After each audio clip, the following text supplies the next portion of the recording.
Welcome, viewer, wherever you are. We are yet in another edition of LTN Sports Dialogue, and as every other day that we are seated here, we are yet to unpackage so much that happens in the world of football and sports in general, though. However, sometimes we narrow down to football because of the last moments. All leagues around the world are concluding. This should be the last 2 or 3 weeks for all leagues to be completed in this season. And as you also know, we are headed to the World Cup, and everything has to be dusted by the end of May. This happens rightly even here in Kenya, where right now teams are winding up, and it is now fight at the bottom and at the top of the league, where Gor Mahia and FC Leopard are swaying it out at the top of the league, and then others have been relegated, and then the relegation battles again are very, very intense. Yes, I have with me here Lordvic Aduda, who will be taking us through some of these things. And as we say, the intrigue is already on. The Gor Mahia match versus Mara Sugar has been moved, or is thought to have been moved, because yet we'll get proper confirmation. But whatever it is, it's not being played at the venue that was meant to be, that is Awendo Green Stadium. The alternative site or stadium should have been Homa Bay.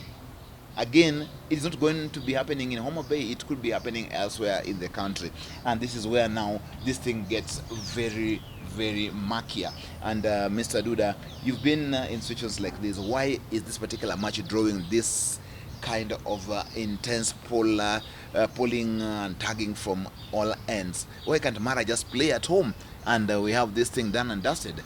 Why must it be a merry-go-round thing?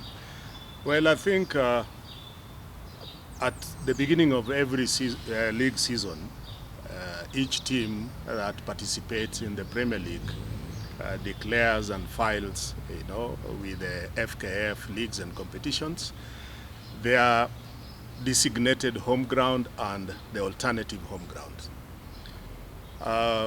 In this particular case, I am made to understand that Mara Sugar FC has Awendo Green Stadium as its designated home ground, and they have Raila Odinga Stadium in Homa Bay as their alternate home ground. But apparently, if we look at the match, the forthcoming match between Mara and Gor Mahia, we definitely realize that two things stand out. One, it is a potential decider on who becomes the 2025-2026 league champion. And two, it is also a situation where we are dealing with issues to do with match security. The turnout, or the expected turnout of fans, Gor Mahia fans and Mara fans, with regards to the actual condition. Mara do they have any fans? I believe they must, even if they are 2 or 3, they have fans. Okay. Given the current situation, of the facility which they have been using as their home ground, cannot, host a match of this magnitude.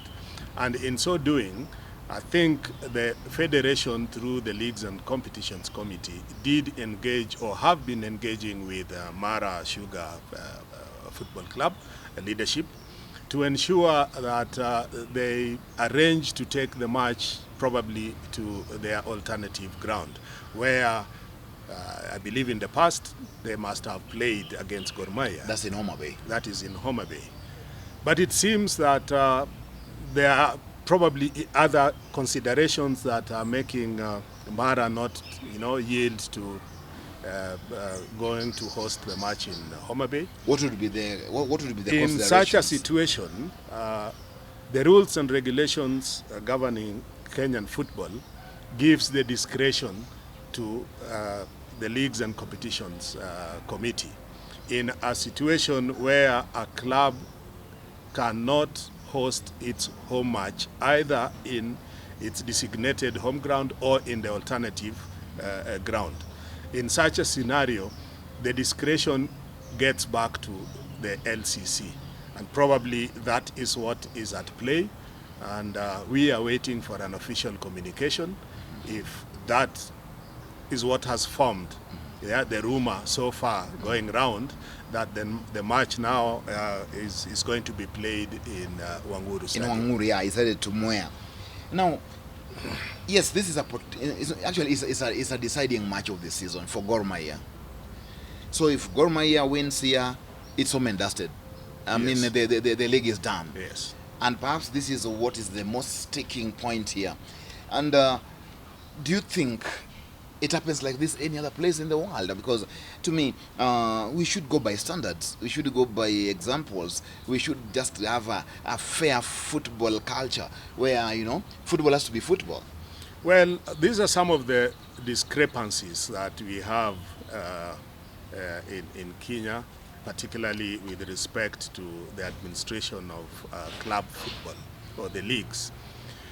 It is high time that we use examples such as this one to ensure full compliance of the club licensing requirements.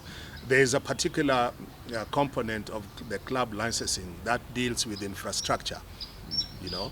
So during the inspection, the licensing, the first instance body which deals with the licensing, should ensure that each and every club participating in the Premier League, must have infrastructure, you know, good, you know, home grounds or alternative grounds that can be able to host, you know, all the league matches as they are scheduled. Yeah, because something like this happened, I think last season when Gor Mahia had to play Bandari in Okunda.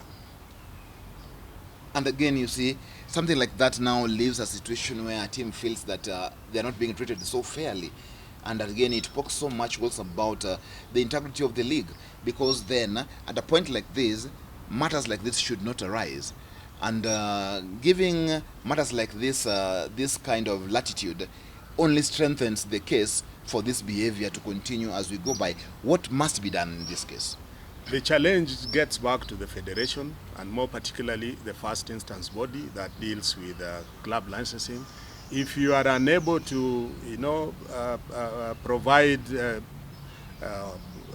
home ground or alternative grounds that measure up to the standards, sorry, I mean, you've got no business then being in the league. I mean, if we raise such kind of standards, then we will, within a short period of time, 2-3 years down the line, we will have all these clubs that are participating in the Premier League, you know, either having their own, you know, standardized match venues, or, you know, getting into partnerships with respective county governments to ensure that we have playable match venues. The federation, through the leagues and competitions committee, your work is cut out. As fans, we want to see a game of integrity where people don't feel sometimes that they are targeted for unfair playing antics like what is happening right now. Somebody would simply look at it from the superficial point of view and decide that, no, you know, this could be, is it a match fixing scheme? Is it a frustration scheme? What is it? And that actually really erodes the integrity of the game. And football is a fair play kind of sport, and has to be adhered to. Back into the game right now. Should Gor Mahia win the game, wherever it's taken, what is the outcome? And does AFC Leopards now have any? And if they draw the match or lose the match, what are the scenarios here heading to the last game of the season? And please put that together with the Nairobi versus Gor Mahia case at the SDT. And let's see what we have in terms of the outcome for the league. From where I sit, I think the league is Gor Mahia's to lose. They have, they need 3 points out of the possible 6.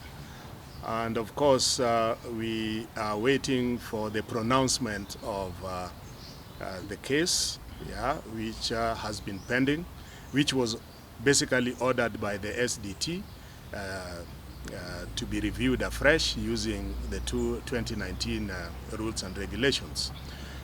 But even before you know, we get the pronouncement of that ruling, the 3 points for this weekend are enough to settle the case. Because currently we have Gor Mahia leading the table with 68 points. Hot in the heels, AFC Leopards on 64. Yeah. The maximum that AFC, should they win their last 2 matches, can garner is 70 points. Yeah. Should Gor win this weekend's match, they shall have already acquired a maximum of 71. Yeah. Meaning that It doesn't matter the outcome, FC. Of the last 2 games for FC Leopards. The last 2 games or the last game for FC Leopards. Yeah. Right. Oh, so Gor Mahia, it's yours to take. You have everything going for you. You are the league leaders. You are former champions. You've had everything right for you. So, like Aduda says, it's all up to you to take it. FC Leopards is not also sleeping. If you sleep this weekend, then it's going to be a very crazy ending of the season, and Gor Mahia will be heading into it versus Nairobi United, with whom they have a case that has yet to be settled. Right. Anyway, let's talk about the draws for CAF. Yes. That were released on Tuesday this week. How does it look like? Well, I think first and foremost, we find that the 3 host countries have also been, given an opportunity. They are in different groups. Kenya is in Group D, where they have South Africa, they have Guinea, and they have Eritrea. Uganda are in Group H, where they have Tunisia, Libya, and Botswana. And Tanzania are in Group L, where they have Nigeria, Madagascar, and Guinea-Bissau. Now, that does not therefore mean that should they not emerge as winners, then they automatically will not participate in AFCON, despite the fact that they are the hosts. But I think the reasoning here, advanced by CAF, is that participating in these qualifiers will actually give the 3 host country teams an opportunity to up their game, so that come the actual tournament, we will be seeing countries hosting but participating, competitively, not just honoring the fixtures in the tournament. Yes. Now that means that in Group D we will only have the winners. That makes that group very competitive. So is Group H, and so is Group L. The rest of the other groups, the top 2 will definitely advance to be able so that they can join the 3 host countries and the 3 winners of Group D, H, and L. Right. So, as it is, this is it's a prelude to the main tournament for the host countries. Actually, the coaches now and the technical staff should now get the right people for the right job for the actual AFCON. In anticipation that the squads that they will be using for these qualifiers will ultimately be the squads that they will be preparing to participate in the actual tournament. Okay, kindly give also dates that these exact teams will be. I mean the timelines for this, and then we speak about the details. We are beginning the qualifiers in September. And I think we are going to use all the FIFA weeks to be able to ensure that the qualification matches are done and dusted before the tournament, which is slated for from I think 19th of June next year. So the qualifiers are here, they are out, and well, I know countries are going to be participating here so strongly, and like you hear it, the 3 host countries are in very, very serious groups, like Kenya, you don't really think that it would be an easy ride, only Eritrea perhaps. But then there's no country that is an underdog these days in all these tournaments. So anybody can surprise anybody. However, for them, it is expressed because they are hosting the Pamoja tournament. So they will be there, whatever the results. But then, like you say, it's a very good platform to gauge your team, see your strength, look at your weaknesses, and then make the right decisions for the tournament. Over and above this, tell us something about the LOC, what's there, because now the qualifiers are here, and meaning everything is right. Just this week I saw the sports minister saying that the works at the Talanta are just about, close to 90% done, meaning we should be ready. Yeah, it is true. Works are ongoing. The main new stadium, Talanta, as the CS rightfully put, they are at about 90%, waiting completion.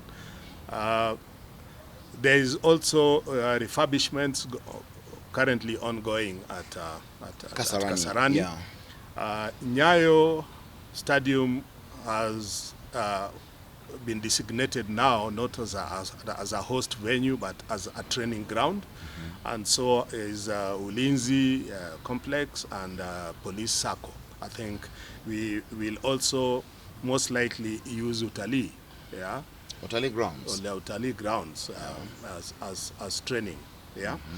Now we have had activities ongoing. Like last week we had 2 days of a workshop dealing with the matters to do with security.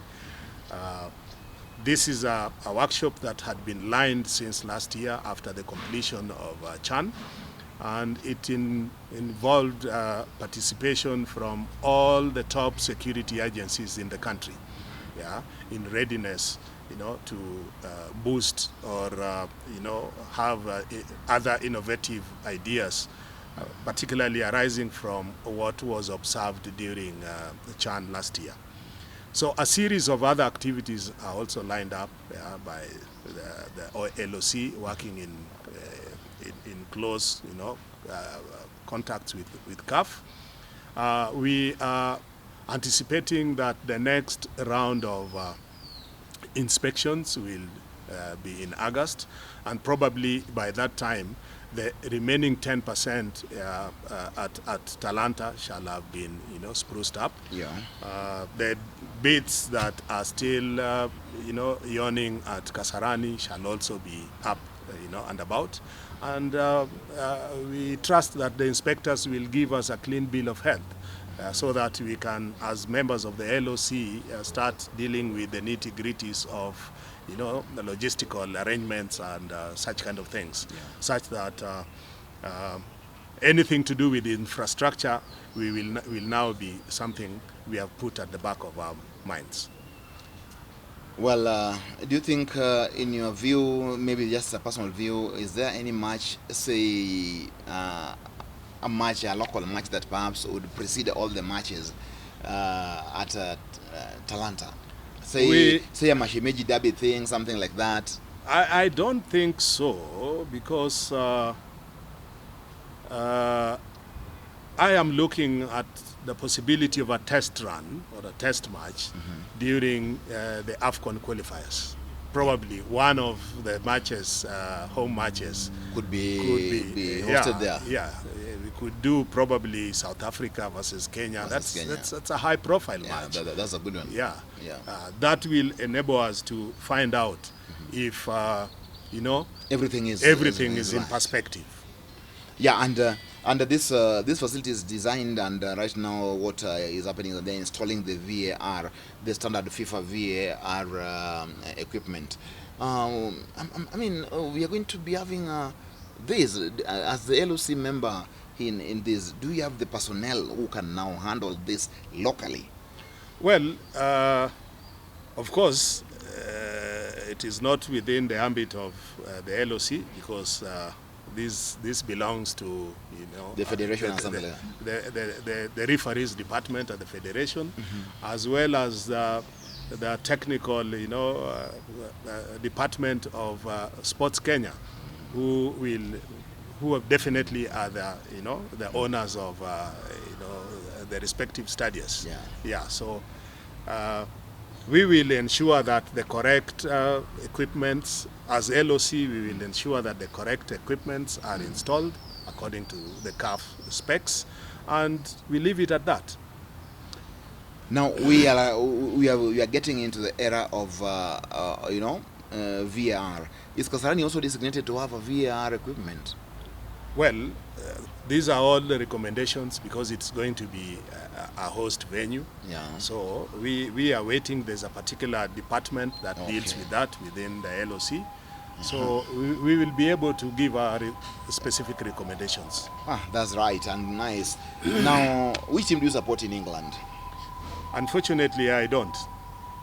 Why? You don't have a team you support in the EPL? I don't have a particular team I support in the EPL.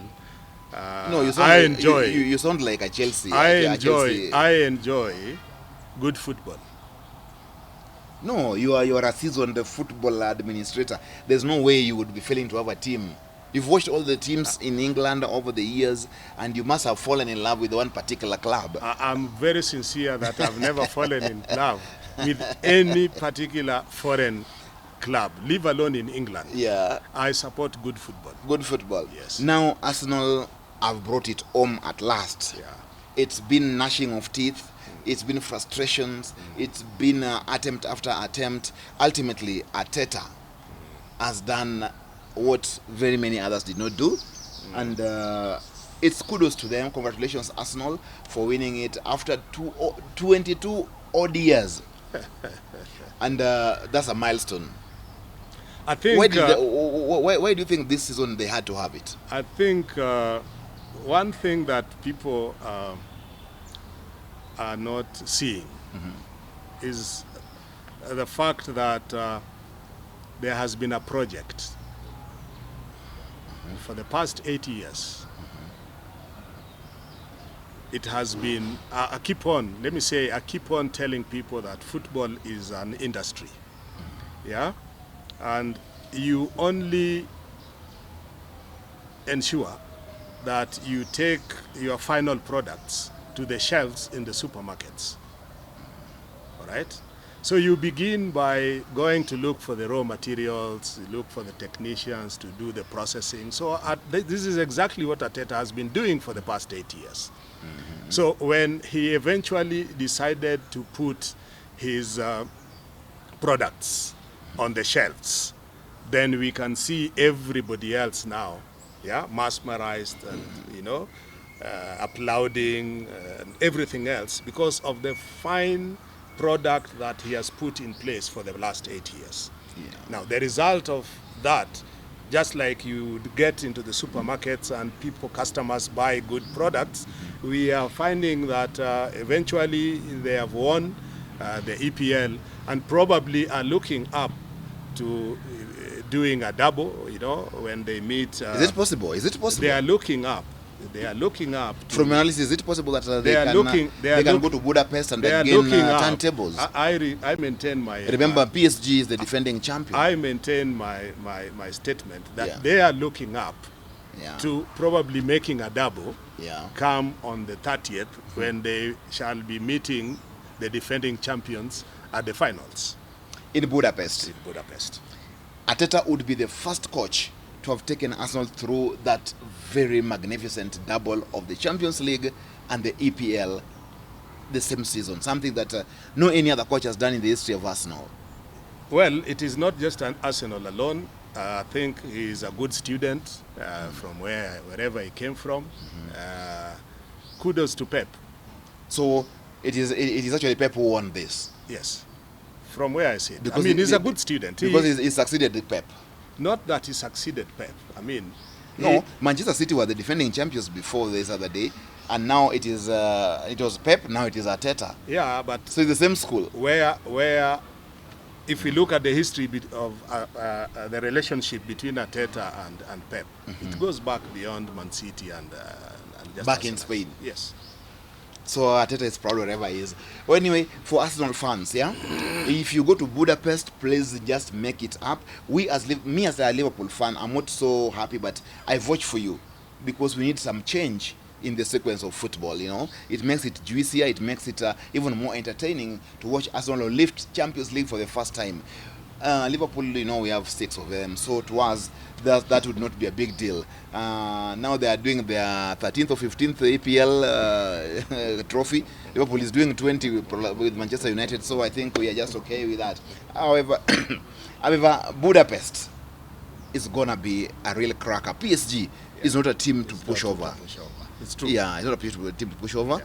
So we expect serious football there. Yes, serious and good football. And again, it's going to be a Spanish affair. We have the Spanish coach of PSG, named Enrique. Yes.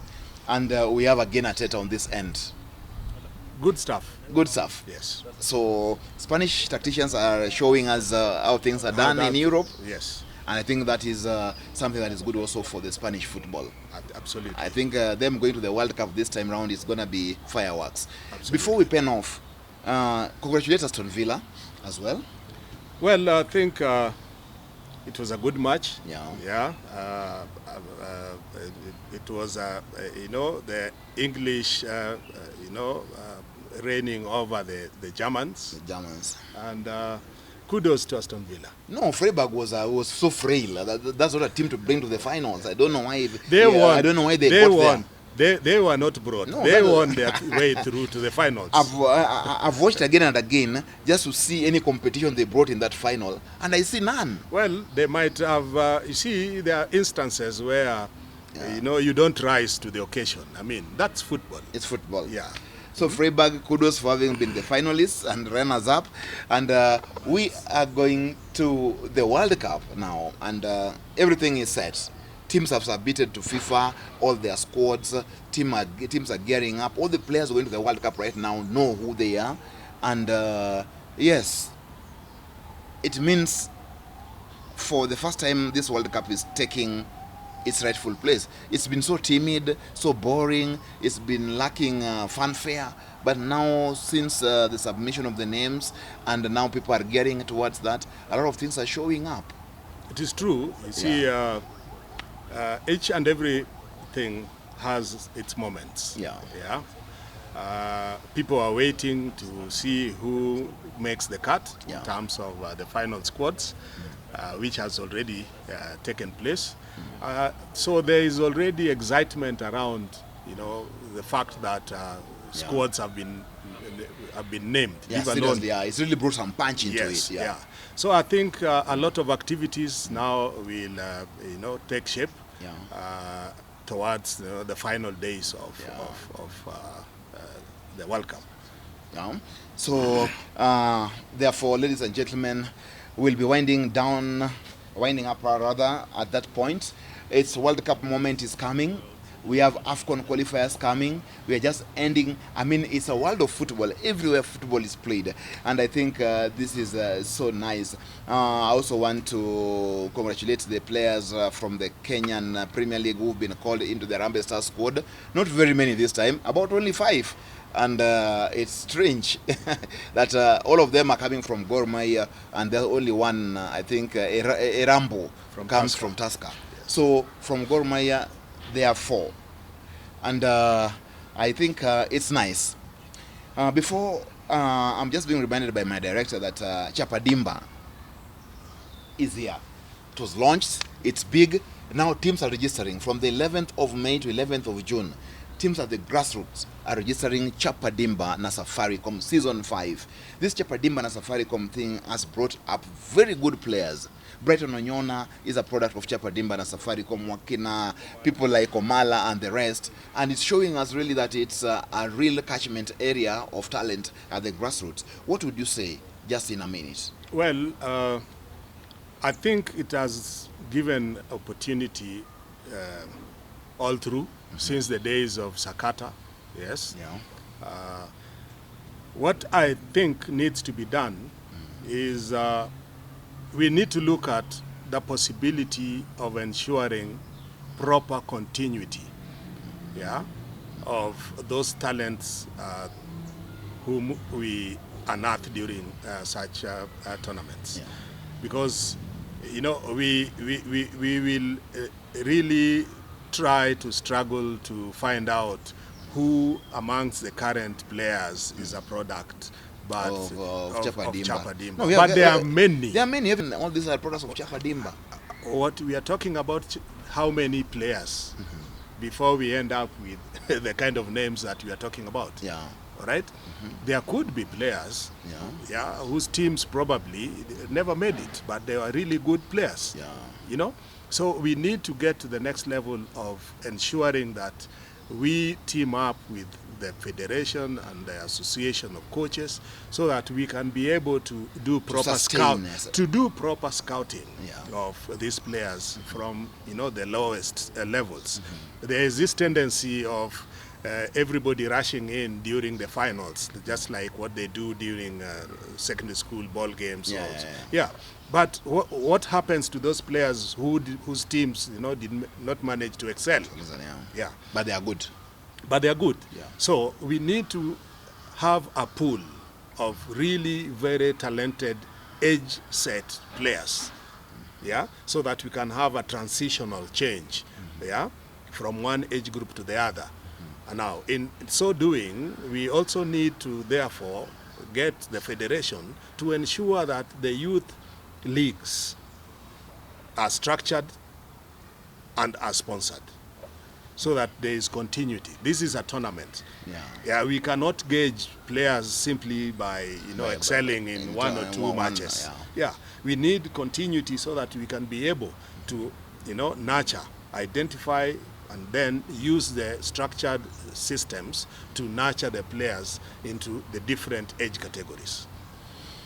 Well, Chapa Dimba and Safaricom, yes, it is. Right now, if at all, you know, you have a team anywhere in the country, the team that has an age set between 15 years and 18 years, rush to the Safaricom portal, www.safaricom Chapa Dimba Season 5, and register there your team in readiness to participate. Remember, the prize money is 1 million for the boys and the girls teams that will win the tournament this time round. And then we have Safaricom All Stars that will be headed to Sweden to play another tournament and a cup that will be won this time round. So it's growing bigger and better. Safaricom is getting deep down into the grassroots and bringing even the younger generation down there. And I believe going forward, under 13 as well will come on board, so that we may have a long program of talent search, sustenance, and eventually career building. That is what we expect. And as LTN Sports, we are happy